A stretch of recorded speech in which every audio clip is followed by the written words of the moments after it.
हरि हरि बोल, हरि हरि हरि बोल, हरि हरि हरि बोल, हरि हरि हरि बोल, हरि हरि हरि बोल, हरि हरि हरि बोल, हरि बोल, हरि बोल, हरि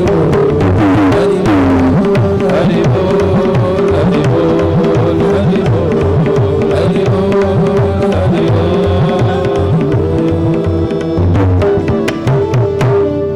बोलिए बड़ा भगवान की जय। बड़ा भगवान का और हिरण्याक्ष का द्वंद्व युद्ध हुआ 24 घंटे। राधे राधे। 12 दिन तक युद्ध चला।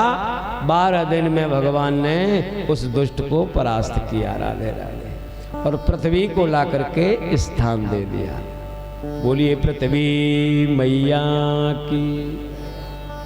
ब्रह्मा जी ने अपने मन से मानवी सृष्टि की। सनक सनंदन सनातन सनत कुमार, 4 बेटे, 4 बेटे प्रकट किए। आइए, एक बेटे का नाम सनक,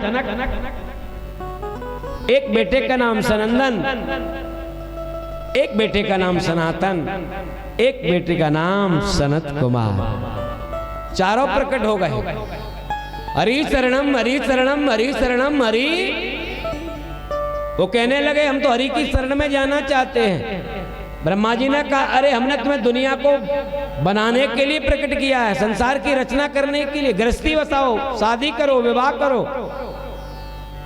उन चारों बालकों ने कहा कि हमें प्रभु के नाम के अलावा और कुछ आता ही।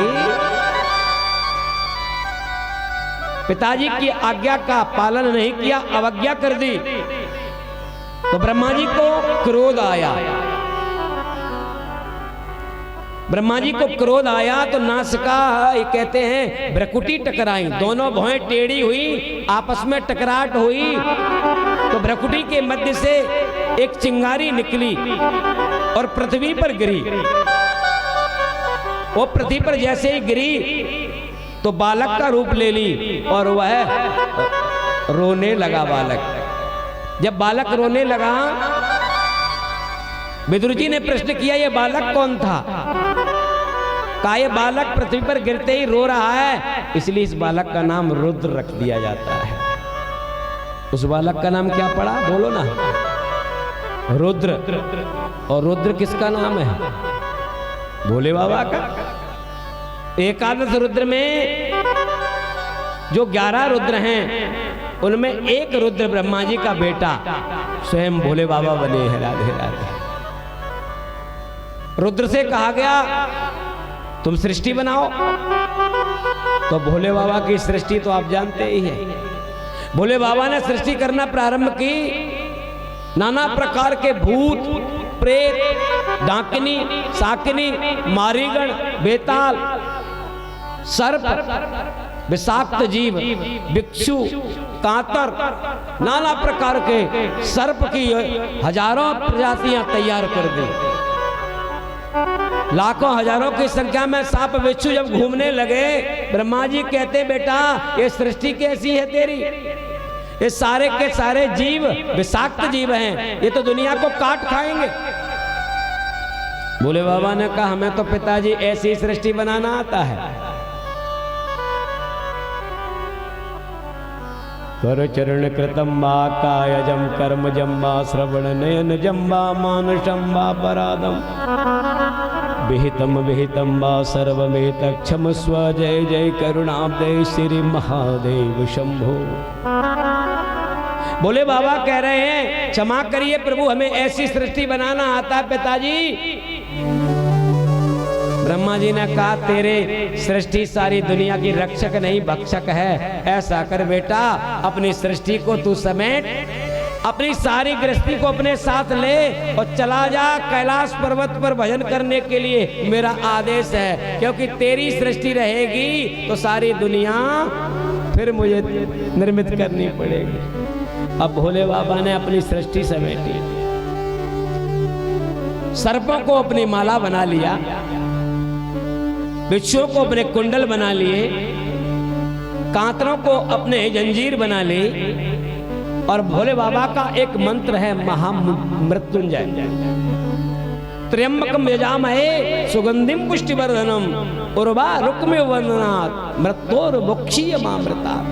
कैसा भी अपराधी क्यों ना हो, कैसा भी भयानक रोग क्यों ना हो, कैसी भी विकराल समस्या क्यों ना हो, यदि सपाद लक्ष्य महामंत्र कहते हैं ये मंत्र का जाप कर दिया जाता है महामृत्युंजय का, तो सारी की सारी घटनाएं, सारी की सारी दुविधाएं समाप्त हो जाती हैं। और भोले बाबा ने इसी मंत्र का स्वयं जाप किया और जितने जीव बचे थे उन सबको अग्नि में स्वाहा भस्म बनाई और भस्म को भभूत को अपने शरीर पर धारण किया और भोले बाबा अपनी दुनियादारी को पहुंच के ले गए कैलाश। बोलिए शंकर भगवान की। भोले बाबा से निराला कोई और है?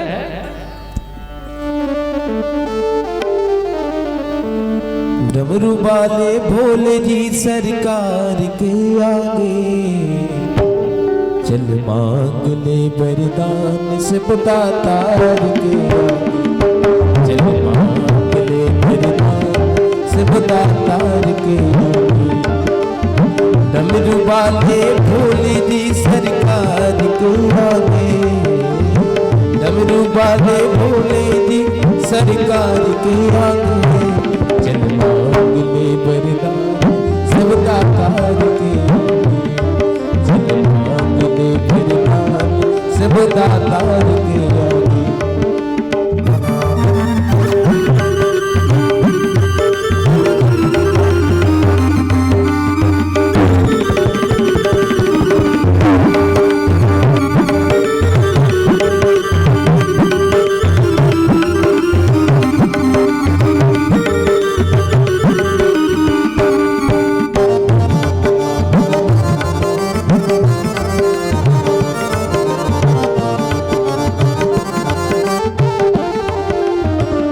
राम ने रामेश्वर भजा कर करी शंकर की पूजा, राम ने रामेश्वर जाके करी शंकर की पूजा। जगत में शिव जी से बढ़कर नहीं कोई देव दूजा, जगत में शिव जी से बढ़कर नहीं कोई देव दूजा। देते हैं वरदान वो अब के और तब के, देते हैं वरदान वो अब के और तब के। चलो मांग ले वरदान सब दातार के आगे, चल मांग ले वरदान सब दातार के आगे। डमरू वाले भोले जी सरकार के आगे, डमरू वाले भोले जी सरकार के आगे चल मांग ले वरदान सब दातार के आगे, चल मांग ले वरदान सब दातार के आगे। नमः शिवाय। हरि ओम नमः शिवाय, ओम नमः शिवाय, हरि ओम नमः शिवाय, ओम नमः शिवाय, हरि ओम नमः शिवाय। बोलिए शंकर भगवान की जय। अब ब्रह्मा जी ने 10 बेटों को प्रकट किया। 10 बेटों में 7 ऋषि, सबसे छोटे देव ऋषि नारद बाबा। वो नारद बाबा की एक बेटा कश्यप भी ब्रह्मा जी के ही बेटे हैं। एक बेटी का जन्म हुआ, बेटी का नाम पड़ा सरस्वती महारानी। बोली सरस्वती मैया की। शुक्लाम ब्रह्म विचार सार परमा माध्याम जगद व्यापनी वीणा पुस्तक धारिणी भयदाम जाड्याम कारापहाम हस्ते पाठकमालिकां विदधतीं पद्मासने संस्थितां वंदे तां परमेश्वरीं भगवतीं बुद्धिप्रदां शारदां। बहुत सुंदर थी। पिता ब्रह्मा जी का मन बिगड़ा, श्राप दिया। पुनः ब्रह्मा जी ने अपने शरीर को बीच में से फाड़ दिया। दाहिने अंग से मनु महाराज का प्रादुर्भाव कर दिया और बाएं अंग से शतरूपा महारानी का प्रादुर्भाव हुआ। बोलो मनु शतरूपा महाराज की जय। मानवीय सृष्टि यहीं से प्रारंभ हुई है। हमारे मनु महाराज आदि पिता हैं और शतरूपा महारानी आदि माँ हैं। इन्होंने हजारों वर्ष तपस्या की, तो इनके तपस्या करने के बाद 3 बेटी हुई। एक बेटी का नाम आकुति, दूसरी बेटी का नाम प्रसूति, तीसरी बेटी का नाम देवहूति। 2 बेटे हुए प्रियव्रत और उत्तानपाद। 5 संतान। आकुति का विवाह रुचि प्रजापति के साथ में कर दिया गया। आकुति नाम की बेटी मनु महाराज ने रुचि प्रजापति को ब्याही। इनके यहाँ संतान के रूप में एक यज्ञ नारायण का जन्म हुआ और यज्ञ का विवाह दक्षिणा नामक कन्या से कर दिया गया।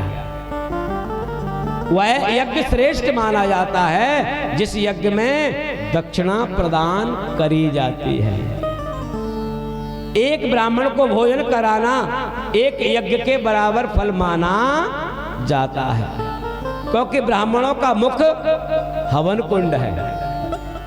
ब्राह्मण के मुख में कोई भी वस्तु डाली जाए, जैसे आग में कोई वस्तु डाल देते हैं तो वह शुद्ध हो जाती है, पवित्र हो जाती है, भस्म हो जाती है। ऐसे ब्राह्मण भोजन पाता है तो सारी चीजों को धवन कर लेता है, लेकिन ध्यान रहे वह ब्राह्मण ही हजम कर सकता है जो गायत्री मंत्र का जाप करता है। जो वेद माता गायत्री का ध्यान करता है और वेद माता गायत्री के मान को रखता है। गायत्री जप करने वाला कुछ भी खाए पिए, कैसा भी खाए पिए, सब भस्म हो जाता है। कहीं कहीं हमने सुना है लोग 13वीं छोड़ देते हैं, 13वीं खाना बंद कर देते हैं। खासकर ब्राह्मण लोग मना कर देते हैं, नहीं खाएंगे। आपसे पूछना चाहते हैं क्या 13वीं खाना कोई अपराध है? 13वीं खाना कोई बहुत बड़ी गलती है? 13वीं खाना कोई पाप है? अरे मेरे भाई बहन, यदि ब्राह्मण ही 13वीं नहीं खाएंगे तो फिर कौन खाएगा? बोलो ना। ब्राह्मण हो, ब्राह्मण कुल में जन्म लिया है, चोटी रखाइए, जनेऊ धारण कीजिए, मस्तक पर चंदन लगाइए और समय से यज्ञोपवीत संस्कार कीजिए।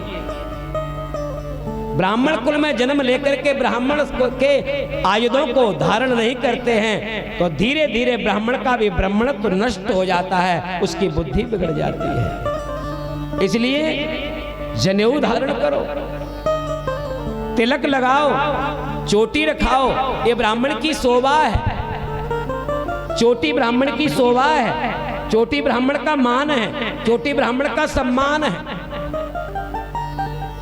ब्राह्मण का शरीर मिल गया और चोटी आपने यदि नहीं रखाई तो आपका ब्राह्मण तो धीरे धीरे नष्ट हो जाएगा। गायत्री मंत्र नहीं जपा तो ब्राह्मण तो नष्ट हो जाएगा। जैसे टीवी बहुत बड़ी ले आओ और एंटीना से नहीं जोड़ो, कनेक्टेड नहीं करो तो टीवी के अंदर प्रोग्राम नहीं आ सकते हैं। कनेक्शन ब्राह्मण का तभी जुड़ता है जब उसकी चोटी रहती है। चोटी रहती है तो उसका संबंध भगवान से जुड़ जाता है। चित्रूपणे महामाये, ये शक्ति है ब्राह्मण की। ब्राह्मण को चोटी रखाना चाहिए, जनेऊ पहनना चाहिए। कुछ लोग कहते हैं महाराज जनेऊ नहीं पहनेंगे या जनेऊ बिगड़ जाता है। मेरे भाई बहन कितने बार बिगड़ेगा? करत करत अभ्यास के जड़ मत होत सुजान। पहले तो ब्राह्मण लोग कुर्ता धोती पहनते थे, पजामा कुर्ता पहनते थे, पैंट शर्ट अब पहन रहे, कोई बात नहीं है, पैंट शर्ट पहनिए लेकिन जनेऊ पहनिए। शौचालय क्रिया करने के बाद जाएंगे, जनेऊ जब आपके कान पर चढ़ जाएगा ना तो देखने वाला भी आपको नमन करने लगेगा कि जनेऊधारी ब्राह्मण है। और बताएं, ये यज्ञोपवीत धारण करता है, गायत्री मंत्र का जाप करता है, सदगुरु संत से जुड़ा रहता है, समय समय पर दान पुण्य करता रहता है। ऐसा व्यक्ति एक्सीडेंट भी हो जाए तो मरेगा नहीं, जनेऊ बचा लेगा अकेला, यज्ञोपवीत बचा लेगा। ब्राह्मण क्षत्रिय वैश्य को यज्ञोपवीत पहनना ही चाहिए, और नहीं पहनते हैं तो अपना धर्म गिरा रहे, हमारा क्या। तुलसी बाबा ने तो हमारे लिए खूब आशीर्वाद दिया है कि पूजिए विपित्र सकल गुण ही ना। लेकिन तुम्हें पता होना चाहिए, गुण नहीं होते तो ब्राह्मण कुल में जन्म ही नहीं मिलता, और ब्राह्मण कुल में जन्म मिल गया है तो उसे नष्ट करना हमारा धर्म नहीं है, उसे बरकरार रखना हमारा धर्म है। राधे राधे बोलो। कुछ लोग कहते हैं महाराज हम तो कंठी बना करके जनेऊ पहनते हैं। जनेऊ तो है लेकिन कंठ में डला हुआ है, ये पहनना नहीं है। राधे राधे।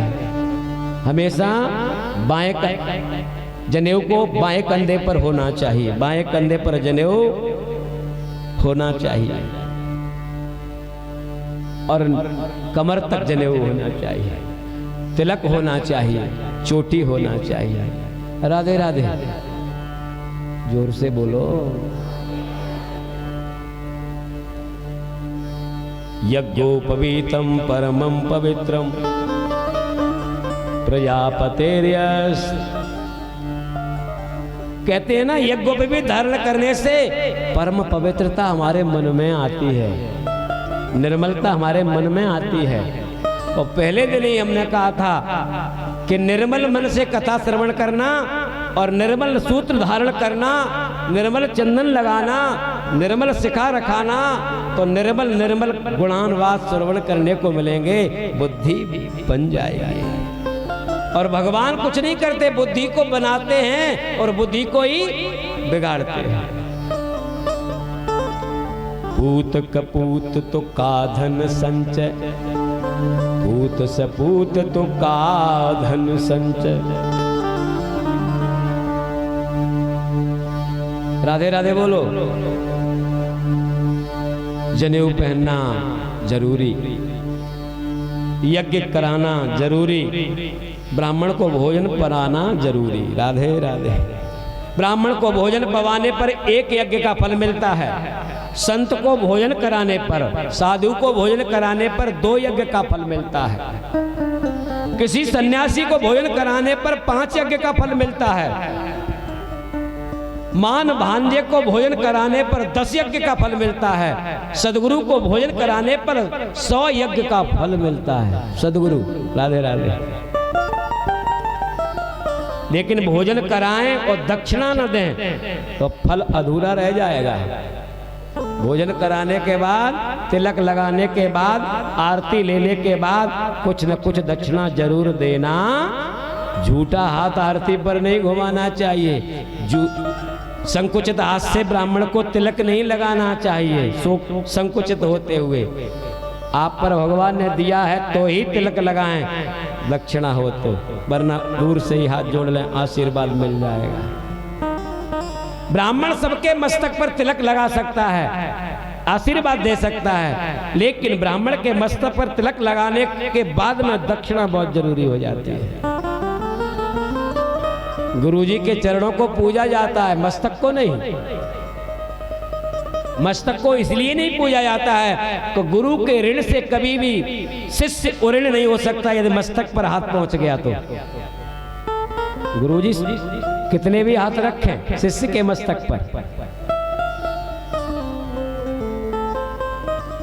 दक्षिणा नामक एक कन्या के साथ में यज्ञ नारायण भगवान का विवाह हुआ, और देवहूति महारानी जो बचपन से ही भगवान शिव की परम भक्त थी। कभी कभी कोई बेटी हमारे घर में कृष्ण भक्त बन जाती है, कोई शिव भक्त बन जाती है। जो बेटियां होती हैं ना, ये पराया धन है। जिस घर में जन्म लेती हैं उस घर को भी सुधारती हैं। और जब तक रहती हैं तब तक पूरे घर का ख्याल रखती हैं, खासकर माता पिता का तो बहुत ख्याल रखती है। और विवाह होने के बाद दूसरे के घर में चली जाती है, पराये घर में, तो वहां भी उस घर को सजाती है, संभालती है। वहां भी अपनी संतान को जन्म दे करके अपनी बेटी का पालन करती है, उस बेटी को ज्ञान दे करके योग्य बनाती है, और वह अपनी बेटी को दूसरे घर में भेजती है। माने जिस घर में जन्म हुआ उस घर का भी ख्याल रखा, जिस घर में पहुंची उसका भी ख्याल रखा, उस घर में बेटी को जन्म दिया, उस बेटी के अंदर संस्कार दिए, और तीसरे घर को भी बनाया। ये बेटियां 3 कुलों को बनाने वाली होती है। बेटा तो एक कुल को ही बनाता है, केवल माता पिता की ज्यादा से ज्यादा सेवा करता है, और बेटियां 3 कुल की रक्षा करती हैं। इसलिए संसार में इन माताओं को सम्मान मिला है। राधे राधे बोलो। देवूती महारानी बचपन से ही भगवान शिव की भक्त थी। बड़ी होने लगी, मनु महाराज को चिंता होने लगी, मेरी बेटी बड़ी हो रही है, विवाह होना चाहिए। और संसार के हर पिता को अपने बेटी की चिंता होती है, सुयोग्य वर मिल जाए और विवाह हो जाए। लेकिन कभी कभी बेटी को शिक्षा देते देते बेटियां बड़ी हो जाती हैं, उम्र 25 से ऊपर निकलती है, माँ की धड़कनें बढ़ने लगती हैं, पता नहीं हमारी बेटी का विवाह कब होगा। मनु महाराज अपनी बेटी के सुयोग्य वर को ढूंढने के लिए बड़े बड़े दिग्गज महाराजा राजा महाराजाओं के यहाँ गए, लेकिन किसी राजमहल में बेटी का संबंध नहीं जुड़ रहा था। अचानक मन में परेशानी आई, क्या करूं मैं अपनी बेटी के लिए। तो प्रभु को पता था कि बचपन से ही एक ऋषि महाराज करदम जी जिनका नाम है, इन्होंने 16 वर्ष की अवस्था से ही अपने घर को छोड़ दिया और भजन करने के लिए करदम जी चले गए थे। और कई वर्षों तक करदम जी ने जंगल में भजन किया, और भजन करने के बाद में जब भगवान मिलने ही वाले थे, अचानक मन में आत्मग्लानि आ गई। मैं इतने वर्ष भजन किया, ना नारायण मिले न प्रभु मिले। राधे ध्यान देना, ये जोड़ी बनाने वाला कौन है? ये भगवान नहीं है। बेटी का जन्म कहीं होता है, बेटे का कहीं जन्म होता है। बेटी के पिता ढूंढते हैं इस योग्य वर को, और दूरियां होने के बावजूद जैसा बनता है वैसा संबंध जुड़ता है। जब से सृष्टि की रचना हुई है तब से बेटा बेटी का जो संबंध है ये भगवान ने रच दिया है। एक दिन मनु महाराज के यहाँ स्वयं भगवान प्रकट हुए। भगवान ने कहा मनु से, क्यों चिंतन कर रहे हो? मनु महाराज ने कहा, हमारी बेटी के लिए वर नहीं मिल रहा है। कहा, हमने तुम्हारे बेटी के लिए वर ढूंढ दिया है। तुम कहां गए थे? मनु महाराज ने कहा, हमारे बराबरी के बहुत बड़े राजा, बहुत राजा हैं, उन राजमहलों में राजा का कोई बेटा हमें मिला नहीं। कहा, तुम्हारी बेटी के लिए कोई राजमहल में वर नहीं है।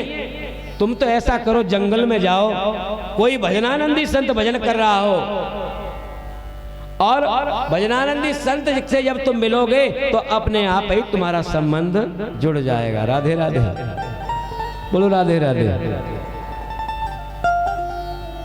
राजा की बेटी राजमहल में पलने बढ़ने वाली भजनानंदी संत के लिए सारा हुआ, लेकिन भगवान ने कह दिया तो भगवान की बात को मानना पड़ेगा।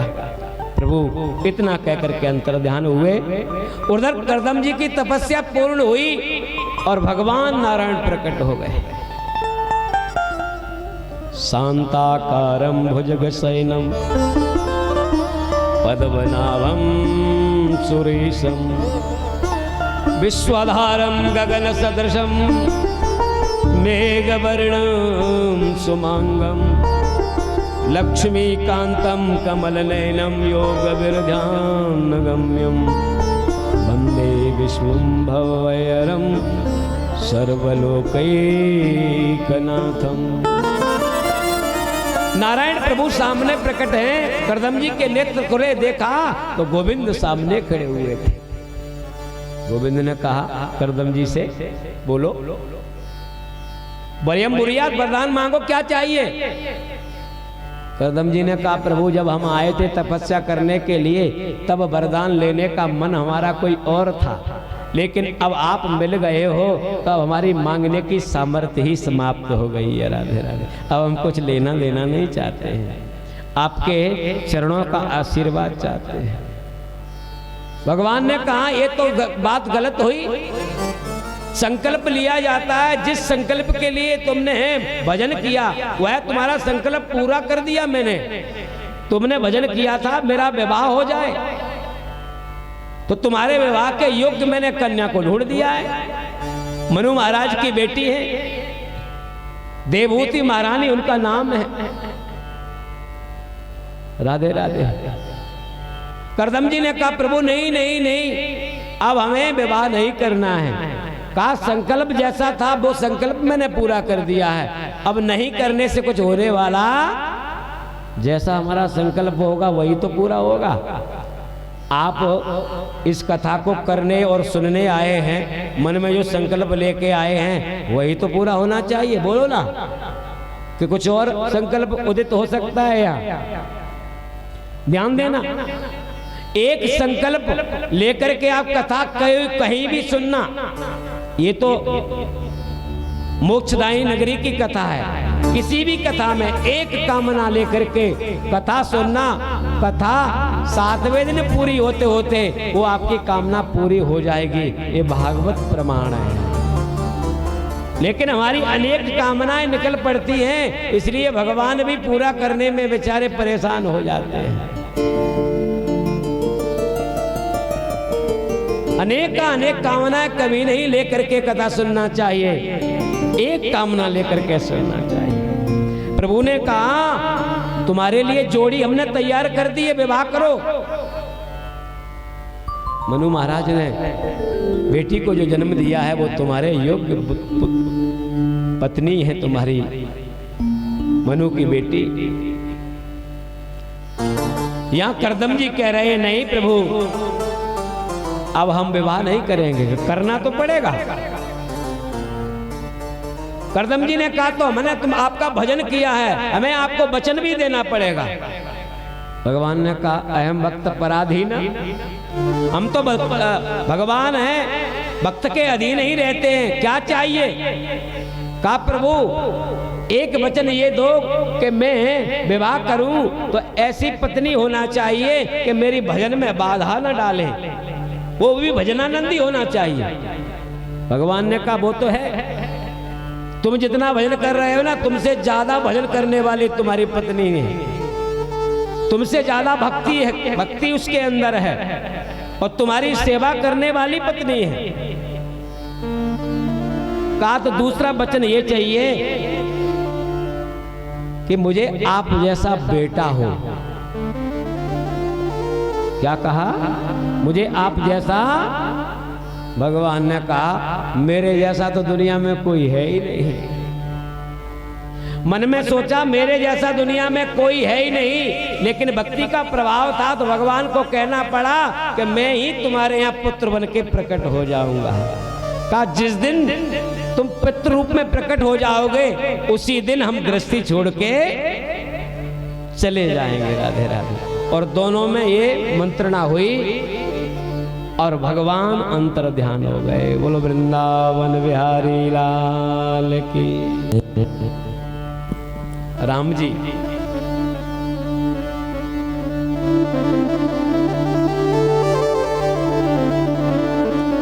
हम राम जी के, राम जी हमारे हैं। राधे राधे।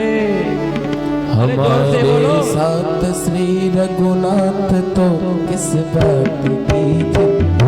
हमारे साथ श्री रघुनाथ तो किस बात की चिंता। हमारे साथ श्री रघुनाथ तो किस बात की चिंता। हमारे साथ श्री रघुनाथ तो किस बात की चिंता। शरण में रख दिया जब माथ तो किस बात की चिंता। शरण में रख दिया जब माथ तो किस बात की चिंता। किया करते हो तुम दिन रात क्यों किस बात की चिंता। किया करते हो तुम दिन रात तो किस बात की चिंता। किया करते हो तुम दिन रात क्यों बिन बात की चिंता। किया करते हो तुम जो क्यों बिन बात की चिंता। मेरे स्वामी को रहती है तेरी हर बात की चिंता। मेरे स्वामी को रहती है मेरी हर बात की चिंता। हमारे साथ श्री रघुनाथ तो किस बात की चिंता। हमारे साथ श्री रघुनाथ तो किस बात की चिंता।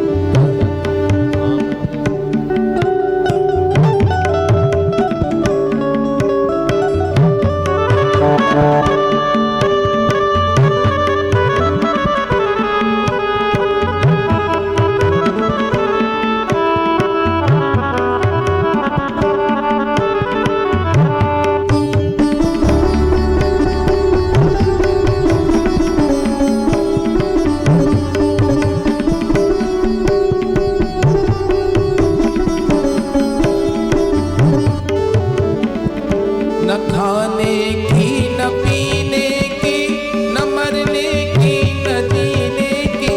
न खाने की न पीने की न मरने की न जीने की। न खाने की न पीने की न मरने की न जीने की। न खाने की न मरने की न पीने की न जीने की। रहे हर श्वास पर भगवान तो किस बात की चिंता। हमारे साथ श्री रघुनाथ तो किस बात की चिंता। हमारे साथ श्री रघुनाथ तो किस बात की चिंता। हमारे साथ श्री रघुनाथ तो किस बात की चिंता। शरण में रख दिया जब माथ तो किस बात की चिंता। शरण में रख दिया जब माथ तो किस बात की चिंता। हमारे साथ श्री रघुनाथ तो किस बात की चिंता। हमारे साथ श्री रघुनाथ तो किस बात की चिंता। किया करते हो तुम दिन रात क्यों बिन बात की चिंता। किया करते हो क्यों तुम क्यों बिन बात की चिंता। मेरे स्वामी को रहती है मेरी हर बात की चिंता। मेरे स्वामी को रहती है मेरे हर बात की चिंता। हमारे साथ श्री रघुनाथ तो किस बात की चिंता। बोलो अयोध्यानाथ भगवान की जयकारा। करुणामय स्वरूप बनाए देवभूति महारानी महलों में पली बढ़ी और संबंध कहां जुड़ने जा रहा है। गरीब की कुटिया मिल रही है।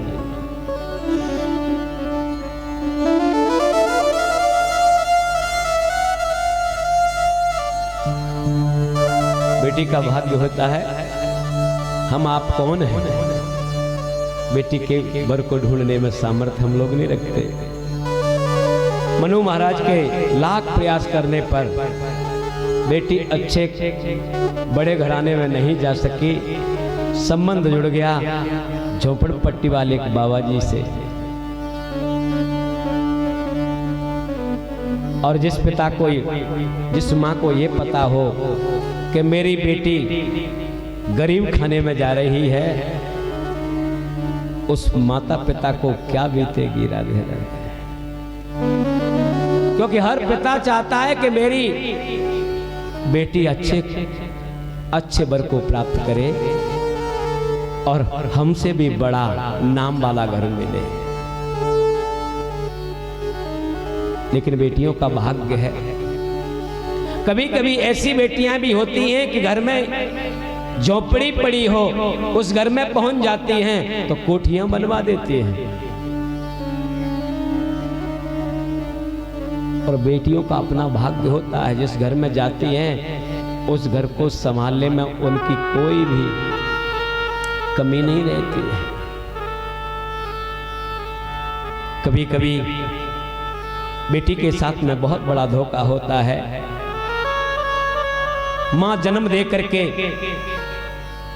शरीर छोड़ जाती है तो उस बेटी का पालन पोषण पिता करता है, और पिता पालन पोषण करके पढ़ाता है, लिखाता है, सुयोग्य बनाता है, बड़ी करता है। माँ का फर्ज निभाता है, पिता का भी फर्ज निभाता है। ऐसा पिता भी अपनी बेटी को विदाई करता है। वह विदाई के क्षण में वो भी पिता रोता है। और कभी कभी माँ छोड़ जाती है, साथ तो पिता का इस बोझे को पूरा करता है, और पिता छोड़ जाता है तो माँ अपना उत्तरदायित्व निभाती है। जिस बेटी के पिता नहीं होते वो पलती है, बढ़ती है, उस माँ को बड़ी कठिनाई होती है, परेशानी बहुत आती है। क्योंकि परिवार सब एक से नहीं रहते हैं, परिवार में कई तरह के लोग होते हैं। लेकिन बेटी का पालन पोषण तो पालन पोषण है, वो भी माँ अपनी बेटी को विदाई करती है। आज मनु महाराज की बेटी देवहूति महारानी करदम जी के साथ में विवाह संपन्न करके विदा के क्षण में खड़ी हुई है, जाने वाली है। और बताएं, किसी पिता को कोई तकलीफ होती है यदि उसकी दवाई चलती होती है ना, तो वो बेटी ख्याल रखती है दवा का। पिताजी को समय समय पर यदि दवा देने वाला कोई होता है तो वो केवल और केवल बेटी होती है। बाकी बेटा इतना साथ नहीं निभाते हैं। माँ का भी साथ देती है बेटी, पिता का भी साथ देती है। विदा होकर के दूसरे घर में चली जाती है तो वहां से भी ध्यान रखती है बूढ़े माता पिता का। शायद बेटा रूपी औलाद कभी पिता का साथ देने में सक्षम नहीं हो पाते हैं। एक बेटी जिसके पिता नहीं थे, माँ ने पाल पोस के बड़ा किया था, बचपन में ही पिता छोड़ के चले गए थे। उस बेटी का विदाई का क्षण है, मां रो रही है, बिलख रही है, अपने बेटी को नहीं आंचल में छुपा लेती है और बार बार कहती है, बेटी अब तू जा रही है, तेरे पिता नहीं थे, मैंने तेरा पालन पोषण किया, मेरे पालने पोषणे में यदि कोई कमी रह गई हो तो बेटा मुझे माफ करती जाना। वह माँ आंचल में छुपा करके अश्रुपात करती है, बार बार रोती है और खींचती हुई बेटी को बैठक में ले जाती है। बैठक में उसके पति का फोटो टंगा होता है। बेटी से कहती है, वो तेरे पिता हैं, देख बेटी देख, तेरे पिता ऊपर फोटो के रूप में है, अपने पिता को देख ले और विदा हो जा। और कहती है, कन्या के बापू तुम तो नहीं थे, मैंने अपना फर्ज पूरा किया, अब ये तुम्हारी बेटी विदा हो रही है, तुम इसे आशीर्वाद प्रदान करो। मानो वो फोटो भी रो पड़ता है, क्योंकि बेटियों का धन वही बेटियों के विवाह को जान सकता है जो बेटी को जन्म देता है। और कभी कभी मां चली जाती है तो पिता पालता है, पोसता है, बड़ा करता है। ऐसी बेटी की भी विदाई होती है तो बेटी अपने पिता के गर्दन से लटक जाती है और बिलखती है, पिताजी मैं जा रही हूं। और वो पिता भी छोड़ना नहीं चाहता है अपनी बेटी को। सामने भाई खड़ा होता है, वो बेटी पिता को छोड़ करके भाई की गर्दन से चिपक जाती है और भाई से कहती है, भैया मां नहीं है, अभी तक मैंने अपने पिता का ख्याल रखा, तुझे मेरी मरी हुई मां की सौगंध है, तू मेरे पिता का ख्याल रखना, मैं जा रही हूं। ध्यान देना मेरे भाई बहन, बेटा रूपी औलाद कभी हमारा साथ नहीं दे सकती, लेकिन माँ तो माँ होती है, बेटी बेटी होती है। कुपुत्रो जायेत क्वचिदपि कुमाता न भवति, पुत्र कुपुत्र हो सकता है लेकिन माता कभी कुमाता नहीं होती है। आज मनु महाराज को पता था बैलों में पलने बढ़ने वाली मेरी बेटी विदा हो रही है। आज मनु महाराज अपनी बेटी को विदाई के क्षणों में गर्दन से चिपका रहे हैं, छाती से चिपका रहे हैं और कह रहे हैं, बेटी मैं क्या करूं, मैंने बहुत प्रयास किया लेकिन तुझे जाना, जिस जगह पर तू जा रही है मुझे पता है उस घर में कुछ नहीं है, केवल एक पति ही है जो वजनानंदी है, लेकिन रहने के लिए भी जगह नहीं है, क्योंकि ऋषि मुनियों के पास कुछ नहीं होता, केवल झोपड़ी होती है, लेकिन भजन का प्रभाव बहुत होता है।